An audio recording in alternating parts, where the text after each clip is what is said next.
You're very welcome to the Social Media Takeaway. I'm your host, Louise MacDonald. Today I'm speaking with Anne Coppens.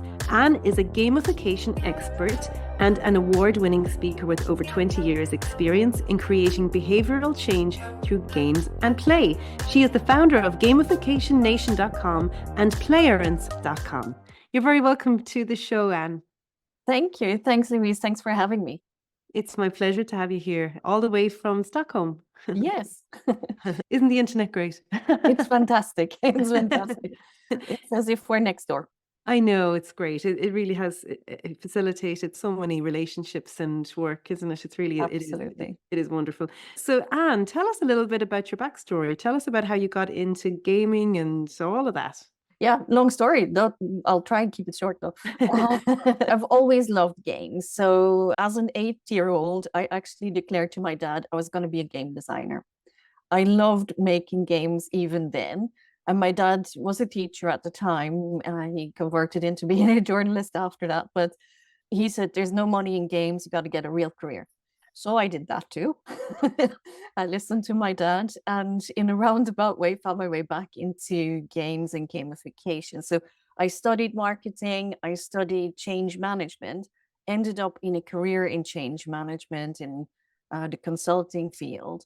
And I always used games and gamification before it was even a word and I always took a game angle to everything I was doing. So I made people play games in workshops to get change messages across. I would start things like a rumor game, and I got tapped for that in one of my consulting jobs. So basically, in change management, acceptance is really a big thing, and getting users to accept a new way of working, a new system, a new something. So what I used to do was start a rumor to some of the people on the project and say, wouldn't it be great if the system did that? And then I would know if it came back within 2 weeks in terms of a question that the change management was working. And typically it did. So I would pick the right people, pick the sort of the game changers in the company and find out, okay, who are they talking to? Who are they influencing? And basically using that to our advantage. And often the change or the message I sent out was about a beneficial about a platform. So did you hear it's going to do this and it's going to make your life so much easier? And then a couple of weeks later, I would get the question from somebody in that department, and they say, is it true that the system is going to do this? And actually, it worked. I suppose in some way, gamification is how my mind works.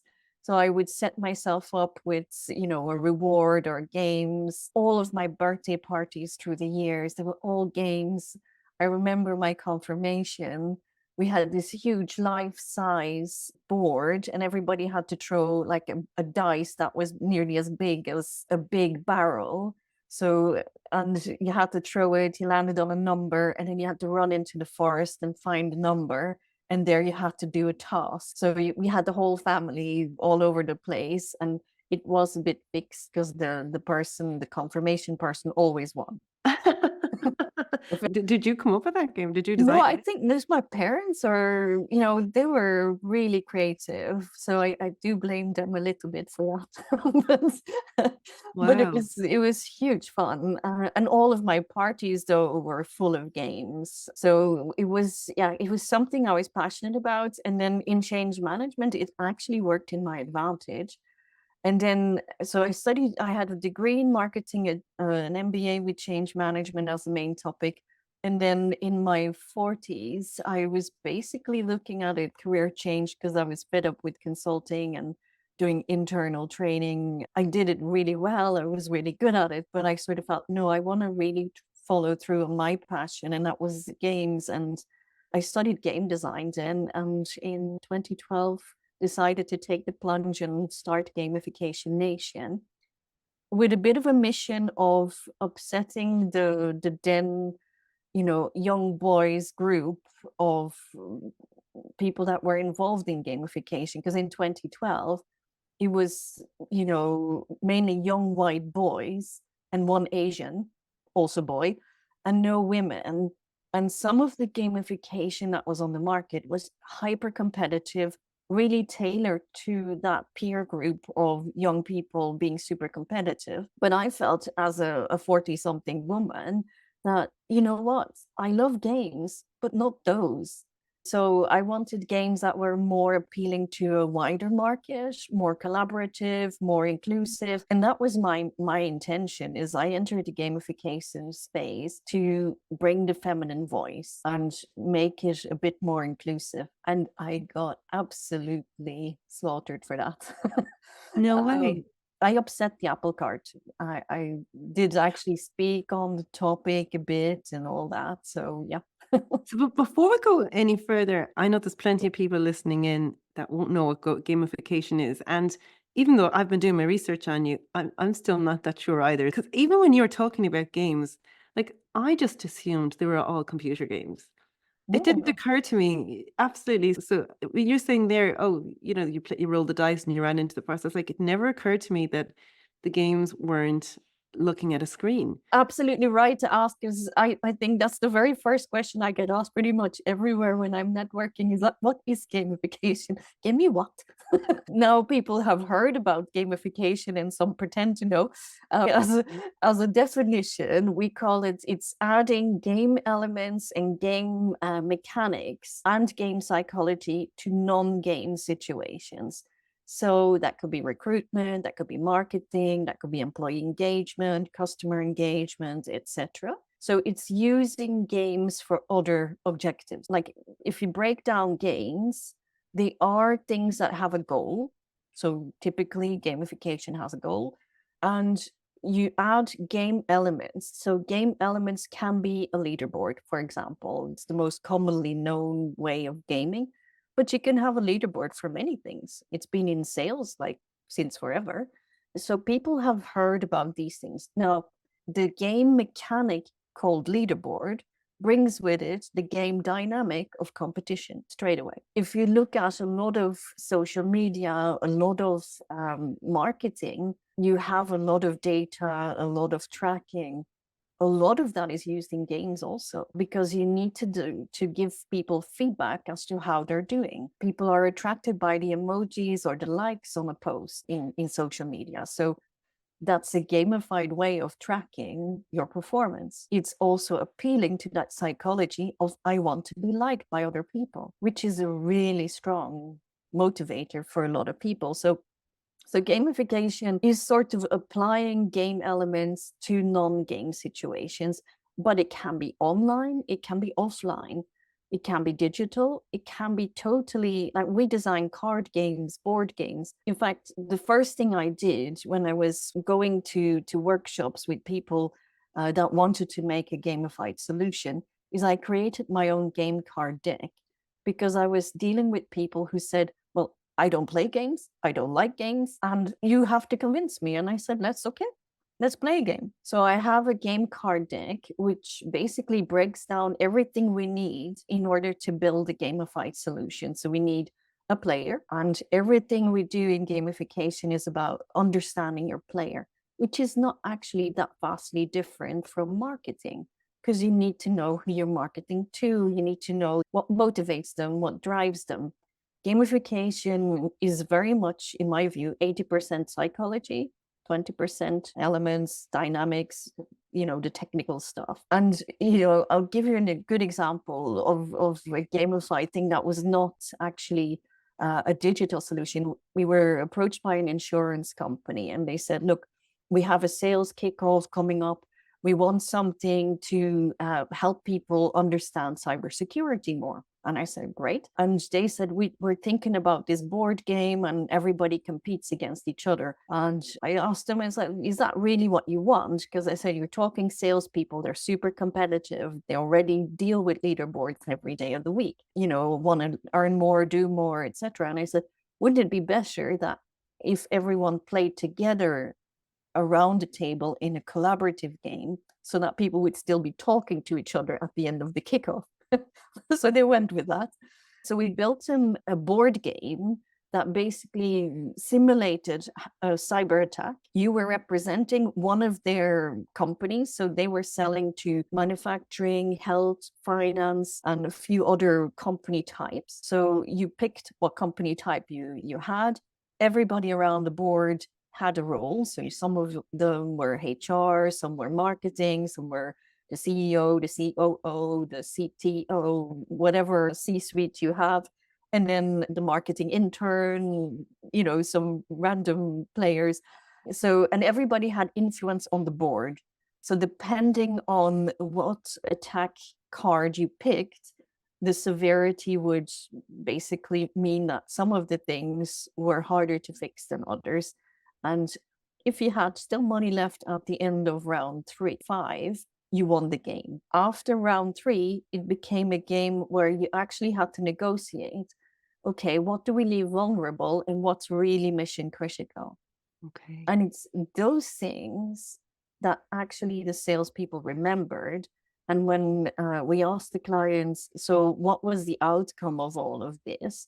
They said, well, actually, we had already given them training. We had already done e-learning on it, as well as classroom training. But they said they remembered more of how they experienced this and what impact cyber attacks can have on a business, which I thought for me was amazing because that's how I experience games and gamification. I know it works. It's So it's just like that people, kind yeah, of narrative transportation. So they put themselves in the position, in the story, in the game, and exactly, they could feel the impact and they were living it as opposed to just exactly. learning.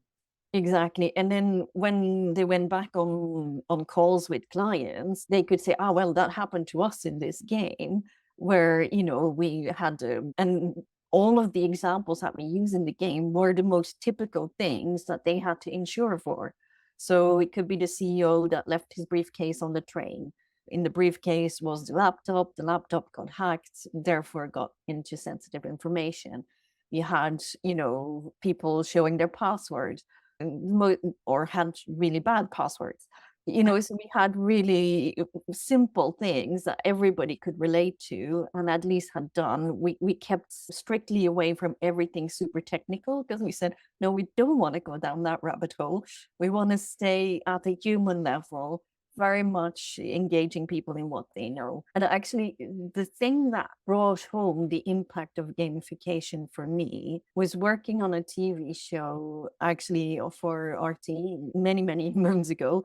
I was invited to be a business coach on the show How Long Will You Live? And I remember this, one of the people on the on the program was a lady. She had 6 children, 2 from her current marriage. They were 2 and 3-year-olds, 2 from his marriage. They were 9 and 13, and 2 from her previous marriage, and they were 15 and going on 18 anyway. They're all now grown up because it's a while ago. But I remember being asked, you need to put a time management system in place so that mom gets a bit more time off. And I remember coming up with this emoji kind of smiley faces system and sort of designing tasks for each child relevant to their level. So for the little ones, it was, put your toys back in the toy box at the end of the day before you go sleeping. And for one of the filmings, the 3-year-old was acting out. He was kicking, he was pulling hair, he was annoying the other kids like crazy.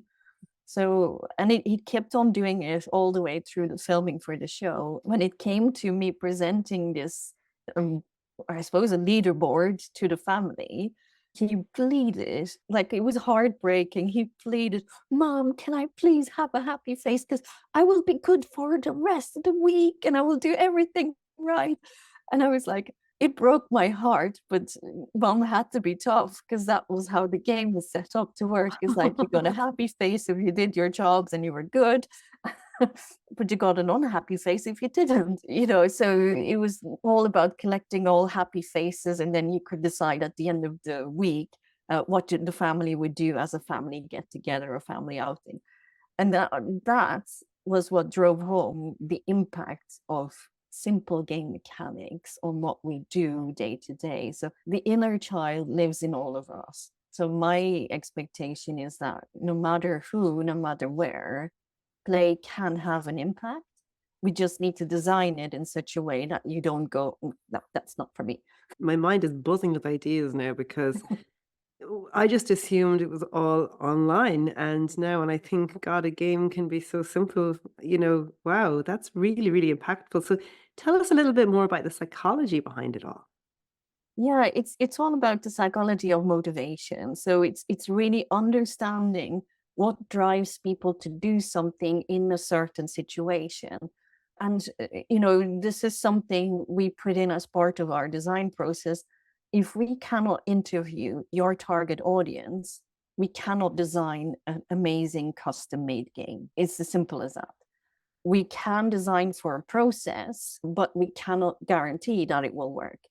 So what we tend to do is we tend to spend time with our target audience or our client's target audience and get to understand them first. And then we break it down into, okay, what are the kinds of game dynamics that would motivate that person forward or not? So typically there are 4 big sort of categories in gamification design. There's some great authors that have written on it. One I'll mention, Andrzej Manjewski. It's a long name, but he's done a lot of research which has been backed up with PhD research, etc.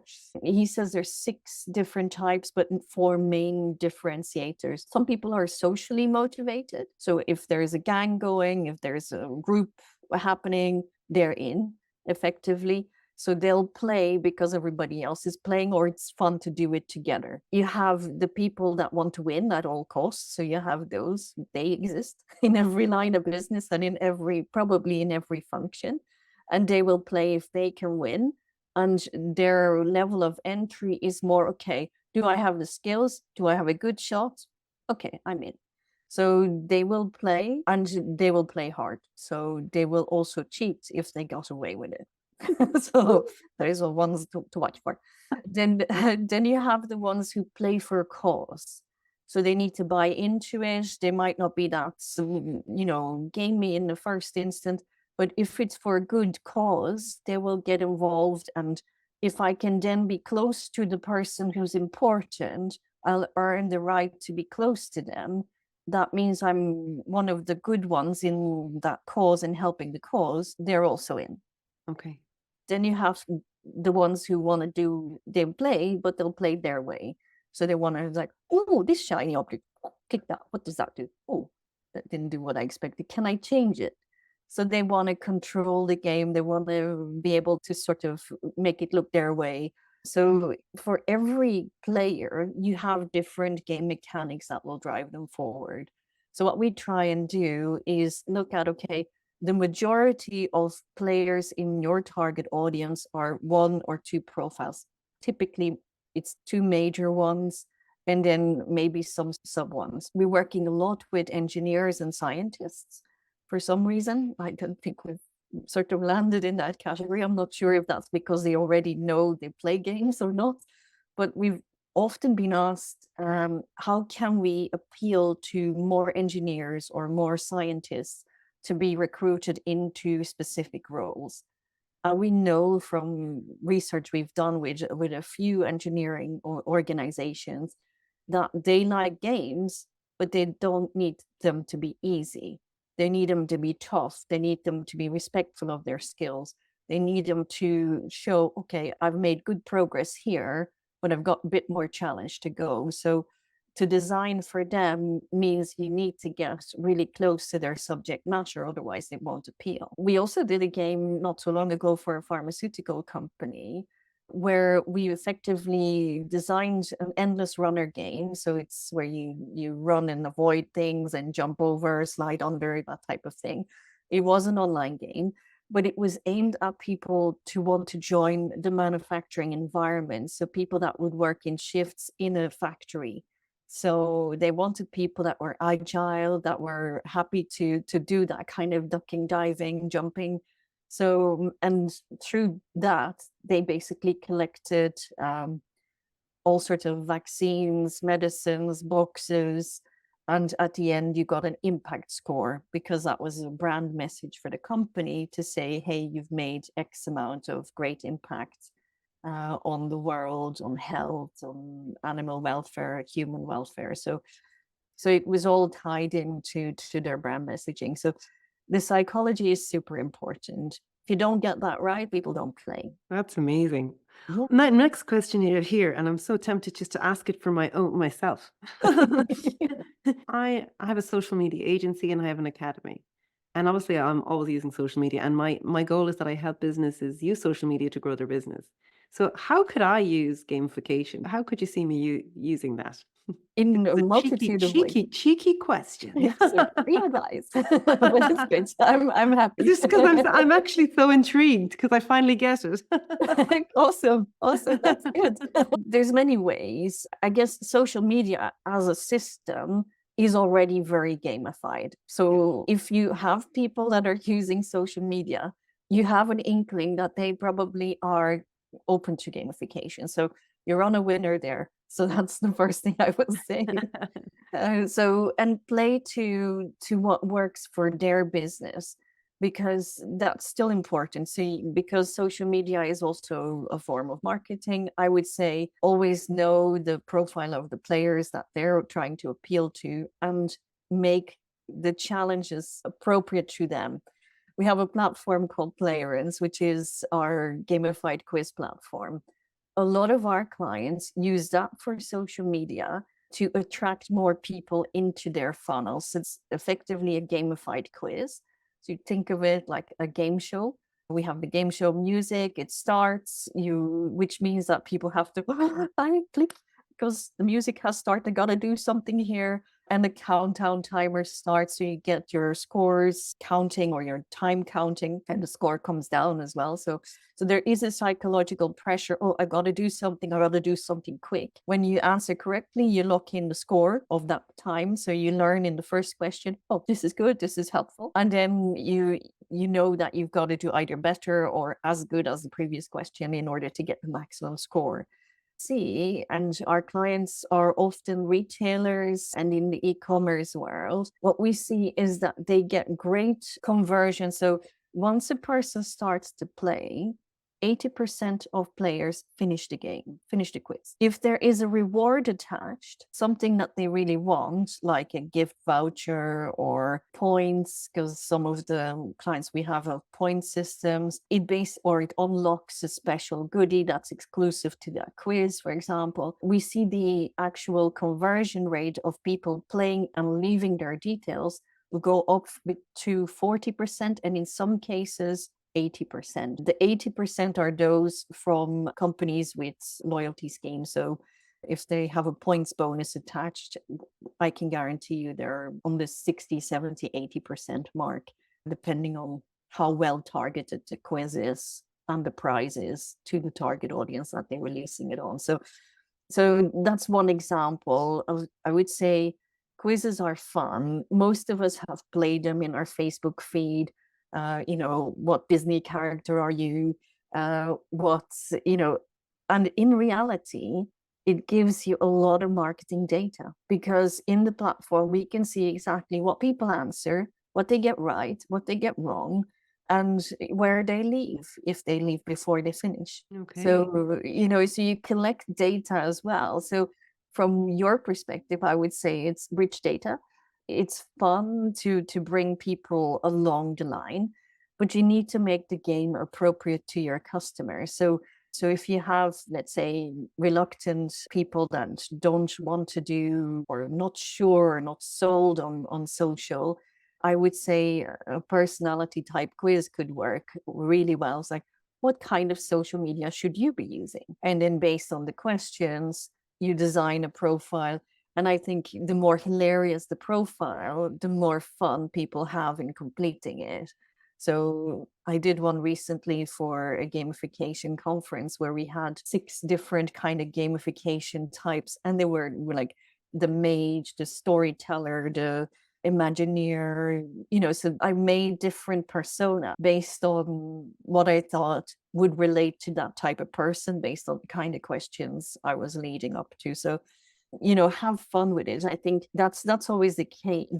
And I suppose the other thing I would say, game designers build all of their strategies on the fun the player is going to receive. So design it so that your person, your buyer, has fun. Okay. And so that player, and can people like log on to that and just create their own? Yeah. They can play their own quizzes and. Exactly. They create their own quizzes. So it's a quiz platform, a creator platform. We have a number of quiz types. We're looking to add more game types in, but right now it's just gamified quizzes, like little game shows. I would say 5, 6 questions, happy days, people play. Very good. Very So good. yes, and actually I want to make a deal for your listeners also, is if they listen to your podcast and they use the code Louise20, they get a discount Oh, because very that way. 20% off. Very nice. Very Yeah. nice. I'm gonna have to check that out myself. My head is just intrigued. So can you share, like, I know you mentioned about like a shopping, what are they called? Shopping mall? A shopping mall. I was gonna say shopping conference, a shopping mall. So yeah, so the shopping mall, tell us exactly how it works, and then maybe we'll talk through a few more examples, like, because a lot of the people tuning in here will be coaches and consultants. Yep. So if you have even success stories that you can share, so they can maybe, it can give them some ideas of how they could use this. Yeah, exactly. I mean, I can give you an example of the shopping mall. So the shopping center main objective of a shopping center is to get people in the shopping center shopping.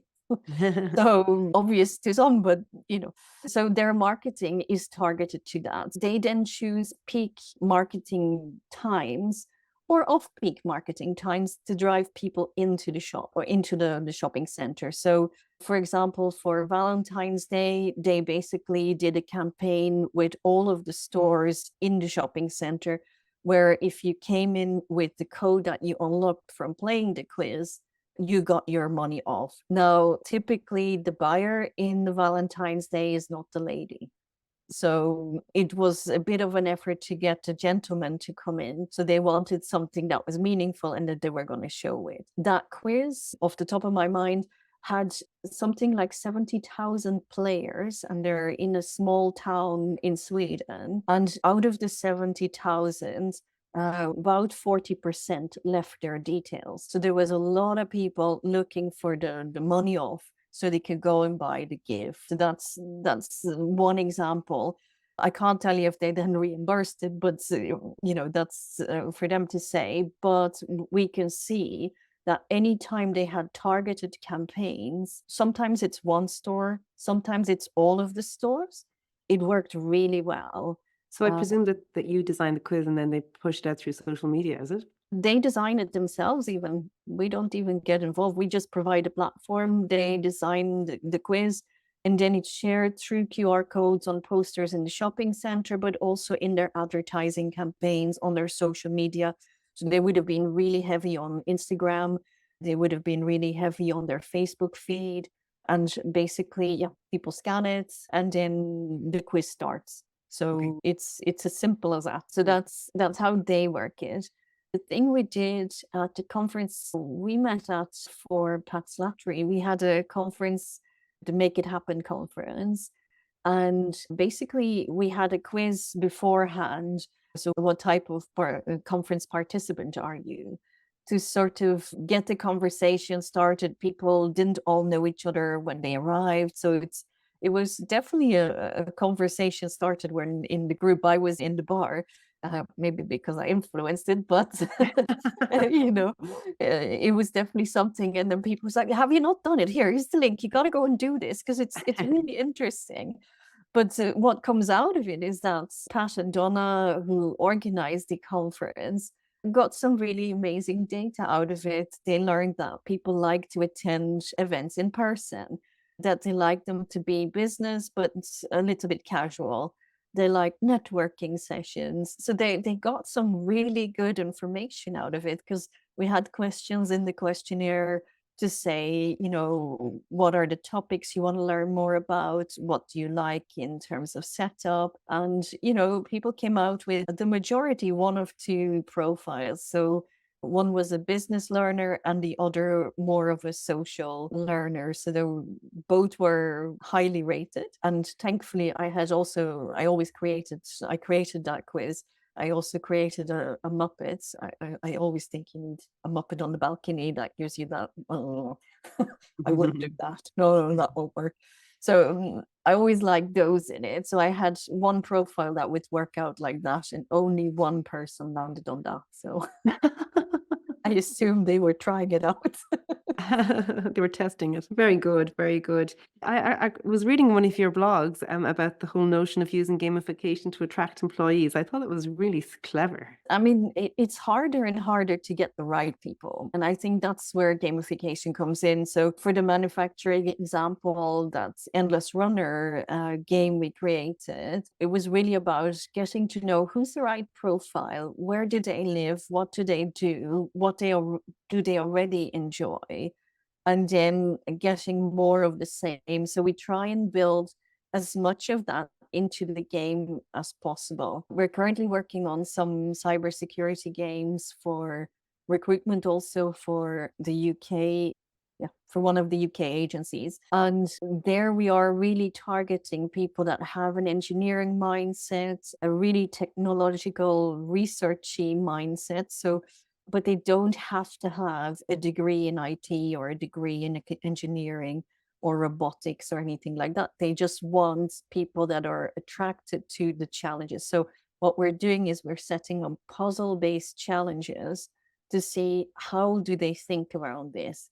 What do they do? Do they get through it or do they quit? If they quit, then obviously it's not a good fit. If Very they good. continue, then the chances are they do okay. And then we have, let's say, a pass mark. So we say, for the manufacturing game, the pass mark was 40%. So you completed 40% of the challenges. You were basically entered into the next rounds of, you basically got an invite at the end to say, hey, come and talk to us because we really want to talk to you. The ones that ended up below the 40%, they got still sent to the careers page, but not with the invite. And she will be doing something similar for the agency. There is that we'll drive them to a page that's relevant to where they landed in the game. I think that's really clever. And I could even see it at a very simplistic level. Like I was even thinking, gosh, next time I go to recruit, maybe I'll just integrate some kind of a question or something that people need to respond to, which will help. Because when you're looking through CVs, and after a while, like it's so hard to see the wood from the trees because they all start looking the same. So I think it's a really, really clever way to attract people who will like that approach, but also that'll help you to kind of to find people who have the skills that you want, not just the people who say that they have the skill. Exactly. And I mean, in your case, I would say is also set them a little social media challenge and say, what would you do here? This is my problem. How do you fix it? And, you will get to see very quickly, okay, do I like that approach or not? If for example, they take someone on TikTok that shouldn't be there, you want to question that. Yeah. But maybe for another person, that's totally right. So yeah, I mean, I think it works. We do it obviously all the time. I mean, we practice what we preach as much as we can. We set challenges, and one of the challenges I have for pretty much anyone that applies for a job is pick your favorite game and now apply it to a business process of your choice, whether that's development, if you're a developer, whether that's recruitment or marketing.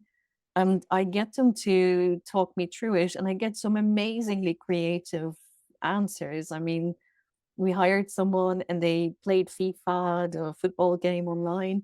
They were developers, so they related it how, development is a team sport and everybody needed to play together. And, you want to score how good your code is and, what do you want to peer review it? I was like, yeah, I did that. Thanks. You come talk to me. That is so cool. It's not overthinking it. That's not even a digital necessity. You don't need extra hardware. And tell me, so where do you see the future going with this? I think more of it will be AI based. It's going to go there. And actually, I think what's exciting, so if you see a lot of the game technology that's out there right at the moment, is being made available to more and more people at affordable rates. So there's a lot of no-code tools and tools that make it easy, like our Players platform is one example, but there are many on the market that allow you to create a really decent, well-branded game without having to invest in what some of our custom clients invest in like tons of money to come up with something that's totally relevant for you. So I think that's the exciting part. There are some amazing platforms out there, but I think game technology is becoming more accessible. Add on that a layer of AI, and it makes it for you. I think there are people, and we're one of those people, working on how can we train the AI so it comes up with a solution that is A-okay. Now, what we find at the moment is that it's not perfect, and by no means, that it still needs good human intervention and somebody with good knowledge of psychology to intervene and say, well, actually, you don't want to do that, because that for the person doesn't make sense. But from a game design perspective and a game mechanic perspective, AI can do pretty much anything that a computer can do. So that, that's trainable. It just means that companies have to train it.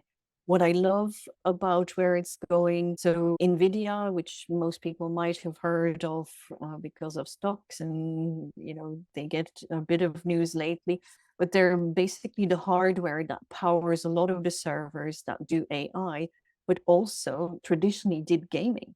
They started out with gaming tools and driving computers that could handle big games.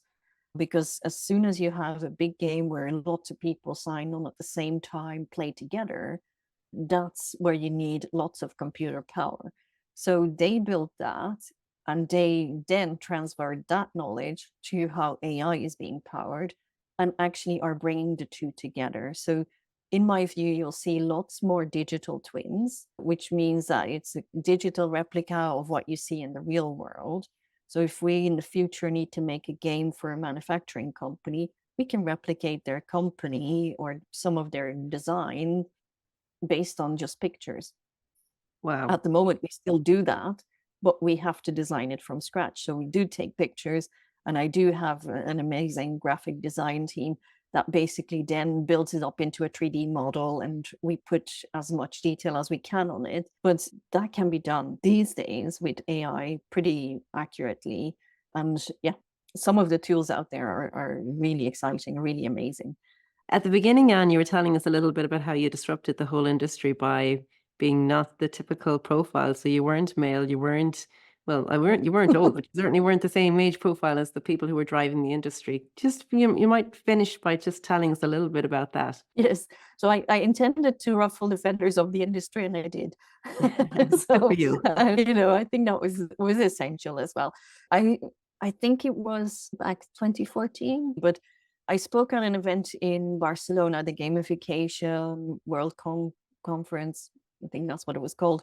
And I talked about designing for inclusion and for feminine inclusion, and not designing just for the young boys that want to be hyper competitive. And I remember afterwards a line of hundreds of people wanting to talk to me, like some confirming totally, yes, Anne, I totally agree, I buy this. This explains why my game is not working. And then a whole bunch of others who so basically said, that's not right, that doesn't work. And I actually got a lot of backlash afterwards, and people trying to prove with studies that it didn't work. The thing was, though, I came into it from the perspective of, look, I'm a woman, I need to back up my data. Because typically as a woman, we get asked more about these things anyway, and we have to prove ourselves. So I had already backed it up with data, but from anthropology, ironically, of where there are very few, but there are some tribes still in the world who have a maternalistic structure, so where the woman is at the top. Most of us live in a paternalistic structure where the men rule. So, and actually the roles are completely flipped and reversed in a maternalistic scenario as to when you're dealing with a paternalistic scenario. So So I knew there had to be a psychological reason. It was interesting. I mean, the statistics I found were staggering and quite depressing in some ways. Because, I mean, if we looked at gameplay and how it affects ladies, but also recruitment and how it affects ladies, I was actually stunned. So women will be just as competitive as guys, but we will only play if we tick 80% of the boxes and have 80% in our head confirmed, yeah, I have a good shot. Whereas the average guy would say, well, 20%, yeah, sure, I'll give it a go. And you're kind of going like, what on earth made you think you could win this? And, you know, for a woman, that logic doesn't hold. For a man, that does. If you basically stack that into recruitment, if a woman doesn't have more than 80, often 90% of the skills, she won't apply, even though she's probably better than half of the other crew that applies. A man will apply when they have 45% fit. Women need more. So that's the same for games, that's the same for recruitment. So when I saw that, that to me made, was really hard hitting. Together with Andrzej Marszewski, who did have the profiling questionnaires around games and game profiles, I asked him to correlate gender and age onto that as well. And actually, what was interesting is that the earlier in life we are, the more competitive we are. So if you're aiming for teenager age groups, we are still quite competitive. And I believe that's probably to do with how we're brought up in school, that there's competition and there's competition for places, etc. So more open to that. The older we get in the workplace, but also in games, the more we appeal for the cause. We need to buy into the reason for play. We need to find a benefit in it for us, but a benefit for the greater good also. So it's interesting that it evolves over time, and it was fascinating. It diversified across the different gender, but also ages. And I do recommend to check out Playerance after this and use your code Louise20. That's with a capital L, all lowercase, and then 20 to get you 20% off. But like if you're designing for a client base that's predominantly female, you're going to have a different approach then, aren't you? Because just as you said, Absolutely, largely female. You want to make it social, that's one. Social media is a lady sport, yeah, I have to say. it is so true. You know, so you want to make it social. You want to make it friendly so that it's not I kill you, you kill me. It's more like a bit of social fun, you know, and you can compare notes. Well, what did you get? Oh, I got this. You know, that's the kind of game outcome you want to have, so that it is social. And you want the language to be different. So the language to invite them in needs to be inviting, needs to be not you want to win, but more a case, hey, come and check out, this could be you. And, you know, or hey, this goodie bag's waiting at the end. Lots of ladies pay to get goodies. Very good. We know that from the shopping experiences on the Playerance platform. Thank you so much for coming on the show. I have found it really, really interesting. You've totally opened my eyes. And yeah, so there's a whole world of games out there that don't have to be online, that you can use in every part of your business to attract clients, to attract employees, to retain employees, to train employees. And even within your family, if you want them to put their toys back in their box before they go to bed. Yeah.